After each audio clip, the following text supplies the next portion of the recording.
750 KG ತೂಕದ ಚಿನ್ನದ ಅಂಬಾರಿ. ಇದು ಈ ನಾಡಿನ ಹೆಮ್ಮೆ, ದೇಶದ ಇತಿಹಾಸದ ಪ್ರತೀಕ, ವಿಶ್ವವಿಖ್ಯಾತ ಮೈಸೂರು ದಸರಾದ ಪ್ರಮುಖ ಆಕರ್ಷಣೆ, ಜಂಬೂ ಸವಾರಿಯ ಸೆಂಟರ್ ಆಫ್ ಅಟ್ರಾಕ್ಷನ್. ಆದರೆ ಇದೀಗ ಈ ಚಿನ್ನದ ಅಂಬಾರಿ ಕಣ್ಮರೆಯಾಗಿದೆಯಾ ಎಂಬ ಪ್ರಶ್ನೆ ಅರಮನೆ ವೀಕ್ಷಿಸಿದ ಪ್ರವಾಸಿಗರನ್ನು ಬಿಟ್ಟು ಬಿಡದೆ ಕಾಡ್ತಿದೆ. ಕಳೆದ ಕೆಲವು ತಿಂಗಳಿನಿಂದ ಅರಮನೆಯೊಳಗೆ ಪ್ರವಾಸಿಗರ ವೀಕ್ಷಣೆಗೆ ಇಟ್ಟಿದ್ದ ಚಿನ್ನದ ಅಂಬಾರಿ ಇದ್ದ ಸ್ಥಳವನ್ನ ರೆಡ್ ಕರ್ಟನ್ನಿಂದ ಸಂಪೂರ್ಣ ಮುಚ್ಚಿದ್ದಾರೆ. ಅಂಬಾರಿ ನೋಡಲು ಬರುವ ಪ್ರವಾಸಿಗರು ನಿರಾಸೆಯಿಂದ ಅರಮನೆ ಆಡಳಿತ ಮಂಡಳಿಗೆ ಶಾಪ ಹಾಕಿ ತೆರಳುವ ಸನ್ನಿವೇಶ ಸರ್ವೇ ಸಾಮಾನ್ಯವಾಗಿದೆ. ಪ್ರವಾಸಿಗರು ಸೇರಿದಂತೆ ಮೈಸೂರಿನ ಜನತೆಗೆ ಕಾಡುತ್ತಿರುವ ಆ ಒಂದು ಪ್ರಶ್ನೆ ಎಂದ್ರೆ 750 ಕೆಜಿ ತೂಕದ ಚಿನ್ನದ ಅಂಬಾರಿ ಕಣ್ಮರೆಯಾಗಿದೆಯಾ? ಯಾಕೆ ಅರಮನೆ ಆಡಳಿತ ಮಂಡಳಿ ಇದಕ್ಕೆ ಉತ್ತರ ಕೊಡ್ತಿಲ್ಲ? ಮಾಧ್ಯಮಗಳು, ಸಾಮಾಜಿಕ ಹೋರಾಟಗಾರರು ಎಷ್ಟೇ ಧ್ವನಿ ಎತ್ತಿದ್ರೂ ತುಟಿ ಬಿಚ್ಚದಿರುವುದ್ಯಾಕೆ ಎಂಬ ಪ್ರಶ್ನೆಗೆ ಯಾವೊಬ್ಬ ವ್ಯಕ್ತಿ ಬಳಿಯೂ ಉತ್ತರವಿಲ್ಲ.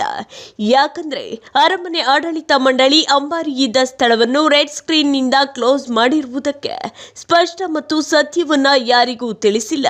ಇದರಿಂದ ಜನಸಾಮಾನ್ಯರು ಸೇರಿದಂತೆ ಎಲ್ಲರ ಮನಸ್ಸಿನಲ್ಲಿರೋದು ಒಂದೇ ಡೌಟ್, ಅದುವೇ ಅಂಬಾರಿಯಲ್ಲಿನ ಚಿನ್ನ ದೋಚಲು ಷಡ್ಯಂತ್ರ ನಡೆಯುತ್ತಿರಬಹುದಾ ಎಂದು. ಇದಕ್ಕೆ ಸಂಬಂಧಪಟ್ಟ ಅಧಿಕಾರಿಗಳೇ ಉತ್ತರಿಸಬೇಕಿದೆ. ಇನ್ನು ಇತಿಹಾಸ ಪ್ರಸಿದ್ಧ ಮೈಸೂರಿನ ಅಂಬಾವಿಲಾಸ ಅರಮನೆಯ ಕೆಲ ಗೋಡೆಗಳು ಬಿರುಕು ಬಿಟ್ಟಿವೆ, ಮೇಲ್ಛಾವಣಿ ಸೋರುತ್ತಿದೆ. ಇಷ್ಟೆಲ್ಲ ಗಂಭೀರ ಸ್ವರೂಪದ ಕಾಮಗಾರಿಯ ಅವಶ್ಯಕತೆ ಇದ್ರೂ ಆಡಳಿತ ಮಂಡಳಿ ಮಾತ್ರ ಕುಂಭಕರ್ಣ ನಿದ್ರೆಯಲ್ಲಿದೆ. ಈ ಕೆಲಸ ಕಾರ್ಯಗಳಿಗೂ ನಮಗೂ ಸಂಬಂಧವೇ ಇಲ್ಲ ಎನ್ನುವಂತೆ ನಡೆದುಕೊಳ್ತಿದೆ. ಅರಮನೆಯ ಭದ್ರತೆಯ ದೃಷ್ಟಿಯಿಂದ ಅಳವಡಿಸಿರುವ ಸಿಸಿಟಿವಿ ದೃಶ್ಯ ಜನಸಾಮಾನ್ಯನ ಮೊಬೈಲ್ನಲ್ಲೂ ಸಿಗ್ತಿದೆ. ಅಂದ್ರೆ ಭದ್ರತೆ ಎಷ್ಟರ ಮಟ್ಟಿಗಿದೆ ಎಂದು ನೀವೇ ಅರ್ಥ ಮಾಡಿಕೊಳ್ಳಿ. ಇನ್ನು ಈ ವಿಚಾರ ಕುರಿತು ಕೆಲ ವಿಡಿಯೋ ಸಾಕ್ಷ್ಯದೊಂದಿಗೆ ಮಾತನಾಡಿರುವ ವಕೀಲರಾದ ರವಿಕುಮಾರ್ ಅವರು ಅಂಬಾವಿಲಾಸ ಅರಮನೆಯೊಳಗಿನ ಭ್ರಷ್ಟಾಚಾರ ಕುರಿತು ಇಂಚಿಂಚು ಮಾಹಿತಿಯನ್ನು ಸಾರ್ವಜನಿಕರ ಮುಂದೆ ತೆರೆದಿಟ್ಟಿದ್ದಾರೆ. ಇವರು ನೀಡುವ ಮಾಹಿತಿ ಮತ್ತು ದಾಖಲೆಗಳನ್ನು ನೋಡಿದ್ರೆ ಎಂತಹ ವ್ಯಕ್ತಿಗೂ ಡೌಟ್ ಬರದೇ ಇರಲ್ಲ. ಇದರ ಸತ್ಯಾಸತ್ಯತೆ ಕುರಿತು ಅರಮನೆ ಆಡಳಿತ ಮಂಡಳಿಯ ಅಧಿಕಾರಿಗಳು ಉತ್ತರಿಸಬೇಕಿದೆ. ಸರ್, ಅಂಬಾರಿ ಯಾರು ಈಗ ಇಒ ಅಂಡರಲ್ಲಿ ಇರೋಂಥದ್ದು ಸರ್. ಇಒದು ಪವರ್ಸು ಮತ್ತು ಡ್ಯೂಟಿ ಇಒದು section 27 of this act sir. ಇವರು shall be the responsible for the proper custody of all property ಅಂತಲೇ ಇರೋದು. ಎಕ್ಸಿಕ್ಯೂಟಿವ್ ಆಫೀಸರ್ ಯಾರು DC, ಅವ್ರು ಹೇಳ್ಬೇಕು ಇದಕ್ಕೆ ಉತ್ತರ. ಎಲ್ಲೋಯ್ತು ಅಂಬಾರಿ, ಏನಕ್ಕೆ ಮುಚ್ಚಿಟ್ಟವ್ರೆ, ಅವ್ರು ಆನ್ಸರ್ ಮಾಡಬೇಕು. ಅಂಬಾರಿ ಇದ್ರೆ ಪ್ರದರ್ಶನಕ್ಕೆ ಇಡಬೇಕಲ್ಲ. 120 ರೂಪಾಯಿ ಟಿಕೆಟ್ ತಗೊಳ್ಳೋದು ಯಾಕೆ? ಜನ ಬರೋದೇ ಅಲ್ಲ ಅಂಬಾರಿ ನೋಡೋದಕ್ಕೆ. ನೀವು ಅದೇ ಕ್ಲೋಸ್ ಮಾಡಿಬಿಟ್ರೆ ಅದು ಎಲ್ಲೋಯ್ತು? ಅದು ಅಲ್ಲಿದ್ದರೆ ತೋರಿಸ್ತಿದ್ರಿ, ಅಲ್ಲಿ ಇಲ್ಲದೆ ಇರೋದಕ್ಕೆ ತಾನೇ ತೋರಿಸ್ತಿಲ್ಲ ಅನ್ನೋ ಸಸ್ಪೆಕ್ಟ್ ಮೇಲೆ ಅನುಮಾನಾಸ್ಪದವಾಗಿ ನೀವು ಅದನ್ನು ಮರೆಮಾಚಿರೋ ಕಾರಣ ಇದ್ರ ಮೇಲೆ ಸೂಕ್ತ ತನಿಖೆ ಆಗಲಿ ಅಂತೇಳಿ ನಾನು ಪೊಲೀಸ್ ಕಮಿಷನರ್ಗೆ ದೂರು ಕೊಟ್ಟಿರೋಂಥದ್ದು.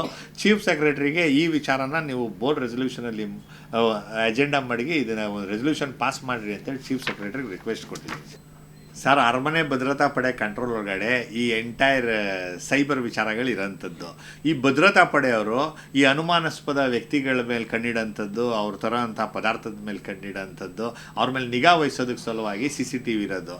CCTV ವಿಜಿಲೆನ್ಸ್ ಸರ್ ಹೆಂಗಿದೆ ಅಂತ ಅಂದರೆ, ಒಬ್ಬ ವ್ಯಕ್ತಿ ಅರಮನೆ ಒಳಗಡೆ ಬಂದರೆ ಹೊರಗಡೆ ಹೋಗೋವರೆಗೂ ಅವನ್ನ ಕ್ಯಾಪ್ಚರ್ ಮಾಡಬೇಕು.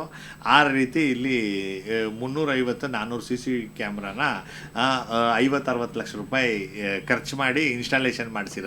ಇದ್ರ ಆಕ್ಸಸ್ಸು ಯಾರೋ ಪ್ರೈವೇಟ್ ವ್ಯಕ್ತಿಗಳು, ಕಾಂಟ್ರಾಕ್ಟ್ ಲೇಬರ್ಗಳು ಆಪ್ರೇಟ್ ಮಾಡ್ತಾವ್ರೆ ಸರ್. ಅಂದರೆ ಪೊಲೀಸ್ ಇಲಾಖೆ ಸೈಲೆಂಟ್ ಆಗೈತೆ ಅನ್ನೋದಕ್ಕೆ ಏನು ಕಾರಣ ಇರ್ಬೋದು? ನೀವೇ ಗೆಸ್ ಮಾಡಬೇಕು. ಇದನ್ನೆಲ್ಲ ಯಾರು ಲೀಕ್ ಮಾಡಿದವರು, ಯಾಕೆ ಲೀಕ್ ಮಾಡಿದ್ರು, ಯಾವ ಉದ್ದೇಶಕ್ಕೋಸ್ಕರ ಲೀಕ್ ಮಾಡಿದ್ರು, ಇದನ್ನು ಹಾರ್ಡ್ ಡಿಸ್ಕಿಂದ ಕಾಪಿ ಮಾಡ್ಕೊಂಡವ್ರು ಯಾರು? ನಾನು ನೀವು ಹೋಗೋಕ್ಕಾಯ್ತದ ಸರ್? ಇದು ಅಲ್ಲಿರೋ ಎಂಪ್ಲಾಯಿಗಳೇನೆ ಹಾರ್ಡ್ ಡಿಸ್ಕಿಂದ ಕಾಪಿ ಮಾಡ್ಕೊಂಡು ಇದನ್ನು ಹೊರಗಡೆ ಅವ್ರಿಗೆ ಕೊಡ್ತಾ ಇರೋದು. ಹೊರಗಡೆ ಅವ್ರು ಈಸ್ಕೊತಿರೋರು ಯಾರು? ಏನಕ್ಕೋಸ್ಕರ ಅವ್ರು ಈಸ್ಕೊಂತಾರೆ?